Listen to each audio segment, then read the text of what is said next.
Land expropriation in South Africa has polarised the country and is alarming investors. That's according to the South Africa Institute for Race Relations.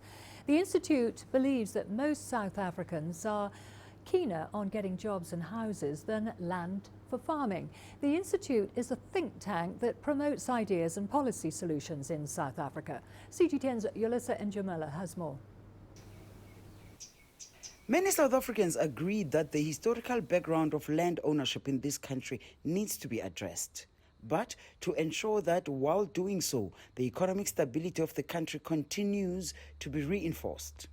The land issue in South Africa remains quite sensitive, emotive and very controversial. And government is increasingly coming under severe pressure because 20 years after the end of apartheid, most of the land still remains in the hands of the white minority.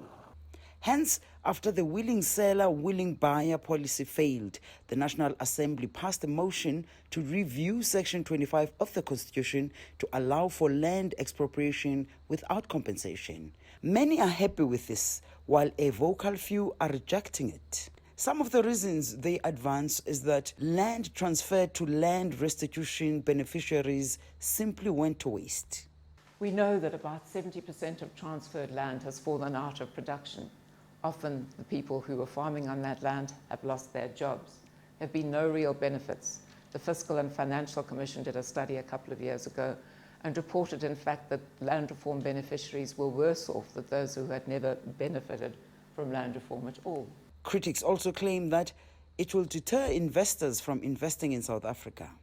The implications of this policy, which embrace a great deal of expropriation without compensation, is going to mean primarily a slowdown, no, a stopping of foreign fixed capital investment.